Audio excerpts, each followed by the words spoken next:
ಪಕ್ಷದ ಮುಖಂಡರೇ ಹಾಗೂ ಪತ್ರಿಕಾ ಸ್ನೇಹಿತರು, ಈಗಾಗಲೇ ನಮ್ಮ ಮಂಡಲದ ಅಧ್ಯಕ್ಷರು ಸ್ವಲ್ಪ ವಿಚಾರಗಳನ್ನು ಸ್ಪಷ್ಟಪಡಿಸಿದ್ದಾರೆ. ಅದರ ಜೊತೆಗೆ ನಾನು ಒಂದೆರಡು ಮಾತು ಹೇಳಲಿಕ್ಕೆ ಇಚ್ಛಪಡ್ತೀನಿ. ಹೆಬ್ಬಾರವರು ಆಪರೇಷನ್ ಕಮಲದ ಮುಖಾಂತರ ಭಾರತೀಯ ಜನತಾ ಪಕ್ಷಕ್ಕೆ ಬಂದರು. ನಾವು ಅಪ್ಕೊಂಡು ಬೈ ಎಲೆಕ್ಷನ್ನಲ್ಲಿ ಸುಮಾರು 35,000 ಅಧಿಕ ಮತದಿಂದ ಆಯ್ಕೆ ಮಾಡಿದ್ವಿ. ಭಾರತೀಯ ಜನತಾ ಪಕ್ಷ ಅವ್ರನ್ನೊಂದು ಮಂತ್ರಿ ಸ್ಥಾನ ಕೊಟ್ಟು ಗೌರವಿಸಿ ಕೆಲಸ ಮಾಡಬೇಕಾಗ್ತಿದ್ರು. ಒಳ್ಳೆಯ ಕೆಲಸ ಮಾಡಿದ್ರು, ಅಭ್ಯರ್ಥಿಗಳು ಮಾಡಿದರು.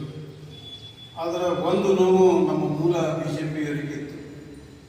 ಅವರು ಪರವಾಗಿ ಏನೋ ಸಂಘಟನೆಗಳು ಕರ್ಕೊಂಡು ಬಂದ್ರಲ್ಲೋ ಅವರಿಗೆ ಹೆಚ್ಚು ಇಂಪಾರ್ಟೆನ್ಸು ಅವ್ರ ಅಧಿಕಾರ ಅವಧಿಯಲ್ಲಿ ಕೊಡ್ತಾ ಇತ್ತು. ಹಾಗಾಗಿ ನಮ್ಮ BJPಯ ನಿಷ್ಠಾವಂತ ಕಾರ್ಯಕರ್ತರಿಗೆ ಒಳಗೊಳಗೆ ನೋಡಿತ್ತು. ಪುನಃ ಅವರು ಸಾರ್ವತ್ರಿಕ ಚುನಾವಣೆಯಲ್ಲಿ ಬಂದಾಗ ಭಾಳ ಹಿನ್ನಡೆಯನ್ನು ಅನುಭವಿಸಿ ಕಡಿಮೆ ಅಂತರದಲ್ಲಿ ಆಯ್ಕೆಯಾದ.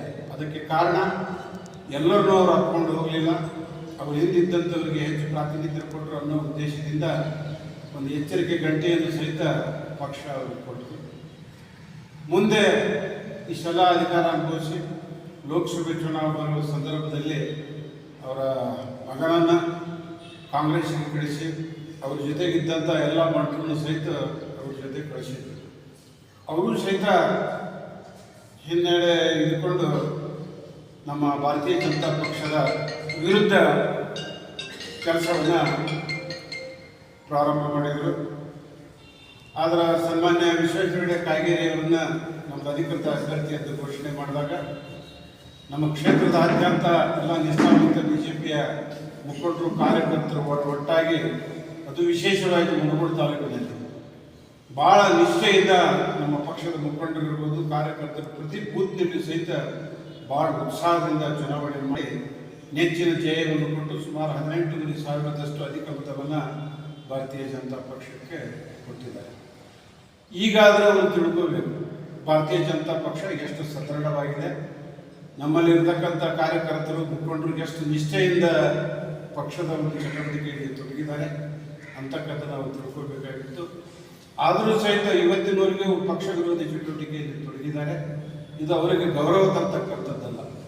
ಹಾಗಾಗಿ ಅವರು ಏನು ಯಾವುದೋ BJP ಬಿಟ್ಟು ಯಾವುದು ಬೇರೆ ಪಕ್ಷಕ್ಕೆ ಹೋಗಂಗಿದ್ರೆ ತಕ್ಷಣ ಇದ್ದಂಥ ನಮ್ಮ ಪಕ್ಷದಿಂದ ಆಯ್ಕೆಯಾದಂಥ ಸ್ಥಾನಕ್ಕೆ ರಾಜೀನಾಮೆ ಕೊಟ್ಟು ಪ್ರಜಾಪ್ರಭುತ್ವ ಅಲ್ಲಿ ಬೇರೆ ಎಲ್ಲಿ ಹೋಗಲಿಕ್ಕೆ ಅವಕಾಶ ಇದೆ.